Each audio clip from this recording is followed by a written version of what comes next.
அரசு ஊழியர்களும் ஆசிரியர்களும்.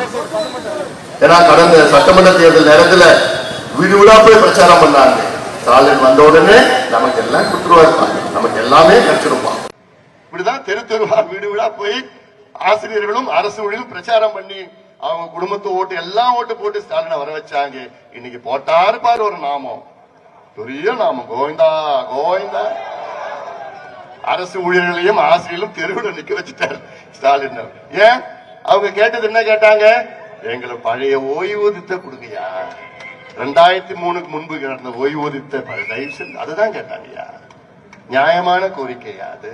இதுக்காக நாங்க எத்தனை முறை போராட்டம் பண்ணோம். நாங்க பாட்டாளி மகிழ்ச்சி எத்தனை தெருவில் நின்று எத்தனை போராட்டம் பண்ணுச்சு. இது சாதாரண ஒரு விஷயம். இந்தியாவில 7 மாநிலங்களில் பழைய ஓய்வூதியத்தை கொடுத்திருக்கிறார்கள். அப்போ மத்த மாநிலங்கள்ல கொடுக்க முடியுது, ஏன் உங்களால கொடுக்க முடியல? ஏன் தமிழ்நாட்டில் கொடுக்க முடியல? அதுக்கு ஒரு ஏமாற்று, அதுக்கு ஒரு என்ன ஏமாத்து? ஏமாத்துறோம் என்ன பண்ணுவாங்க? திமுகவுல குழு போடுவோம். ஏமாத்துறோம் என்ன பண்ணுவாங்க? குழு போடுவோம். அதுக்கு தான் அதேதான் இதுக்கு குழு போட்டாங்க திமுகவில். ககன்தீப் சிங் பேடி அவர்கள் மூத்த IAS அதிகாரி, நல்லவர். அவர் தலைமையில ஒரு குழு போட்டு அரசு ஊழியர்களுக்கு பழைய ஓய்வூதியம் கொடுக்கலாமா வேணாமா பரிந்துரை செய்வதற்கு ஒரு குழு. இதுக்கு ஒரு குழு தேவையா? முதலமைச்சர் கையெழுத்து போட்டா போதும். இது ஒரு பெரிய மேட்டராயா? மற்ற மாநிலங்களில் கொடுக்கிறா, உங்களால கொடுக்க முடியாதா? ஆனா இது எவ்வளவு? 3வது குழு. 2016 ஒரு குழு போட்டாங்க. சாந்தா ஷீலா நாயர் அவர் தலைமையில் ஒரு குழு. அதன் பிறகு 2019 ஒரு குழு. ஸ்ரீதரன் அவர்கள் தலைமையில் ஒரு குழு. 3வது குழு ககன்தீப் சிங் பேடியில் ஒரு குழு. ஆனாதான் இன்னைக்கு அரசு ஊழியர்களும் ஆசிரியர்களும் தெருவில் நின்று தினமும் போராடிட்டு இருக்கிறாங்க. இன்னொன்னு, ஓய்வு பெற்றவர்களுக்கு இன்னைக்கு பென்ஷன் வரல, காசு வரல.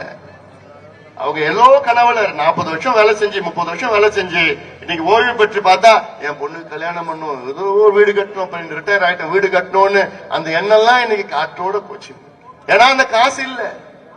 இப்படி எல்லாம் ஏமாத்தி திமுக ஆட்சிக்கு வந்து, திமுக ஆட்சிக்கு வருவதற்கு முன்பு என்ன சொன்னாங்க? நாங்கள் ஆட்சிக்கு வந்தவுடன் 3 லட்சம் அரசு வேலைகளை பணியிடங்களை நாங்கள் நிரப்புவோம், காலியிடங்களை நிரப்புவோம். எவ்வளவு? 3 லட்சம் அரசு காலியிடங்களை பணியிடங்களை நிரப்புவோம். அது மட்டுமல்ல, நாங்கள் ஆட்சிக்கு வந்து 2 லட்சம் புதிய அரசு பணியிடங்களை உருவாக்குவோம். 5 லட்சம். வருஷம் வருஷம் 1 லட்சம் பேர் ரிட்டையர் ஆயிட்டு இருக்கிறாங்க. ஆக கிட்டத்தட்ட 7 லட்சம் பேர் இன்னைக்கு நியமனம் பண்ணிருக்கணும். 4.5 ஆண்டு ஆயிடுச்சு. எவ்வளவு பேர் நியமனம் பண்ணிருக்காங்க இந்த 4.5 ஆண்டுல? 44,000 பேர். ஆனா சொன்னது 7 லட்சம், பண்ணது 44,000. அந்த 44,000ல 15,000 தற்காலிகம், டெம்பரரி. பர்மனன்ட் 29,000. இப்போ எந்த வேலை எடுத்தாலும் கான்ட்ராக்ட் கான்ட்ராக்ட் கான்ட்ராக்ட், ஒப்பந்தம் ஒப்பந்தம், அவ்வளவுதான். போக்குவரத்து அதுல பார்த்தா ஒப்பந்தம். எந்த வேலை எடுத்தாலும் ஒப்பந்தம் ஒப்பந்தம். என்ன ஒப்பந்தம்? அந்த ஒப்பந்தம் எப்படின்னா இவங்களுக்கு வேண்டிய கம்பெனி கொடுக்கறது, இவங்க வேண்டிய கம்பெனியை கொடுத்துட்டு, ஏன்னா இப்ப இளைஞர்களுக்கு எவ்வளவு பேர், நான் சொல்றேன் 1,30,00,000 படித்த இளைஞர்கள் தமிழ்நாட்டில் வேலை இல்லாம இருக்கிறான். 1,30,00,000 இளைஞர்களுக்கு வேலை இல்ல. வேலை இல்லாத காரணத்தால் தான் குடிக்கிறான், கஞ்சா போதையில ஏதோ திசை மாறி போயிடறான். வேலை இருந்ததுன்னா அவன் போக மாட்டாங்க. அதற்கு என்ன தீர்வு? வேலை கொடுக்கிறது. நீ ஒப்பந்தம் போட்டினா உனக்கு வேண்டிய கம்பெனியோட ஒப்பந்தம் போடுறேன். இப்ப நான் உதாரணம் சொல்றேன். போக்குவரத்துல ஒப்பந்தம் போடுறான். அந்த கம்பெனி யாரோ திமுக காரன் கம்பெனி. அதுல என்ன பண்ற? இளைஞர்களுக்கு 10,000 ரூபாய்க்கு உனக்கு நான் வேலை கொடுக்கிறேன். ஒப்பந்தம்னா டெம்பரரி வேலை 10,000 ரூபாய்க்கு. ஆனா என்ன பண்ற? அந்த கம்பெனிக்காரன் 6,000 ரூபாய் தான் அந்த இளைஞர்கள் கொடுக்கறான். மீதி 4,000 ரூபாய் அவன் எடுத்துட்டு போறான். ஏன்னா அவன் என்ன பண்ணணும்? திமுக கமிஷன் கொடுக்கணும். எல்லா துறையிலும் நாசம் பண்ணிட்டாங்க. எல்லா துறையிலும் நாசம் பண்ணிட்டாங்க. நாங்கள் ஆட்சிக்கு வந்தால் தமிழ்நாட்டில் இருக்கின்ற தொழிற்சாலைகளில் 75 விழுக்காடு உள்ளூர் இளைஞர்களுக்கு வேலை வாய்ப்பை உருவாக்குவோம் என்று வாக்குறுதி கொடுத்தீங்களே ஸ்டாலின் அண்ணாச்சி, உங்க வாக்குறுதி என்னாச்சு? பொய் பொய் பொய் பொய். பொய்யை தவிர வேற எதுவும் கிடையாது. கோர்ட்டுக்கு போனா புக்கில் வச்சு கீதையிலயோ பைபிள்லயோ வச்சு உண்மையை தவிர வர்றதில்லை. திமுக பொய்யை தவிர வர்றது பொய் பொய் எல்லாத்திலயும் தான். ஊர்காவல் படையில இருந்து எல்லாமே ஏமாற்று வேலை. எவ்வளவு பெரியா இருக்கிறாங்க. வேலை வேணும் வேலை வேணும் வேலை வேணும்.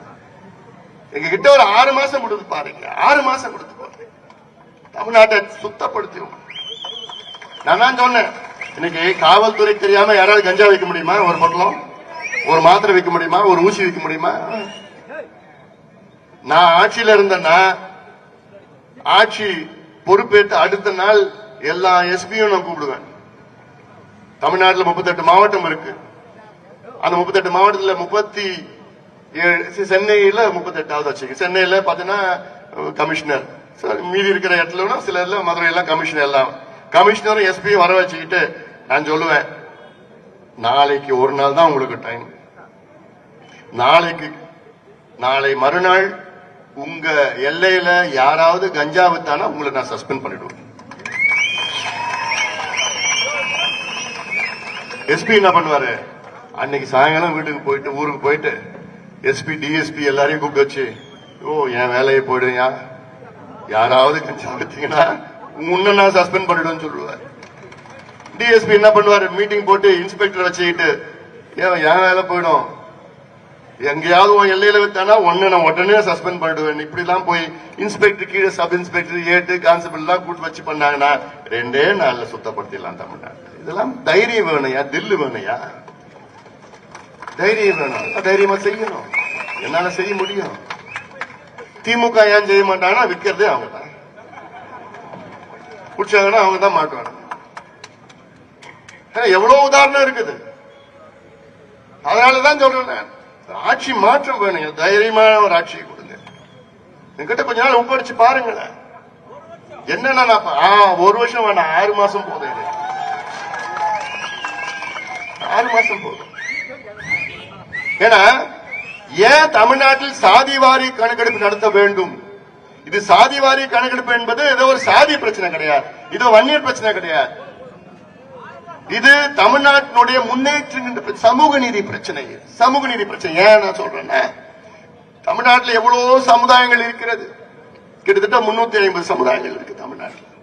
இந்த 350 சமுதாயங்கள் எந்த நிலையில் இருக்கின்றார்கள் என்று தெரிந்து கொள்ளத்தான் இந்த சாதிவாரி கணக்கெடுப்பு வேண்டும். இந்த கணக்கெடுப்பு தெலுங்கானால நடத்தி முடிச்சுட்டாங்க, கர்நாடகால 2 முறை நடத்தி முடிச்சுட்டாங்க 10 வருஷத்துல, பீகார்ல நடத்தி முடித்து விட்டார்கள், ஆந்திரா, ஒரிசா 5 மாநிலங்கள் இந்தியாவில் நடத்தி முடிச்சுட்டாங்க, நடத்திட்டு இருக்கிறாங்க. ஆனா நம்மால் ஸ்டாலின் மட்டும் சொல்றாரு, எங்களுக்கு அதிகாரம் இல்லை என்று ஒரு பொய்யை சட்டமன்றத்துக்கு உள்ளேயும் வெளியிலையும் சொல்லுகின்ற முதலமைச்சர் நீங்க பார்த்திருக்கீங்க. பொய் சொல்கின்ற முதலமைச்சர். என்ன அதிகாரம் இல்லை? முதலமைச்சர் ஸ்டாலின் அவர்களே, என்ன அதிகாரம் உங்களுக்கு இல்லை? மற்ற 5 மாநிலங்கள் செய்து விட்டார்கள், முடித்து விட்டார்கள், கணக்கெடுப்பு நடத்தி விட்டார்கள். எந்த அதிகாரத்தில் அவர்கள் செய்தார்கள்? எந்த சட்டத்தின் கீழ் அவர்கள் செய்தார்கள்? அதே சட்டத்தின் கீழ் ஏன் நீங்க செய்யவில்லை? ஏன் உங்களுக்கு அதிகாரம் இல்லைன்னு பொய்ய சொல்றீங்க?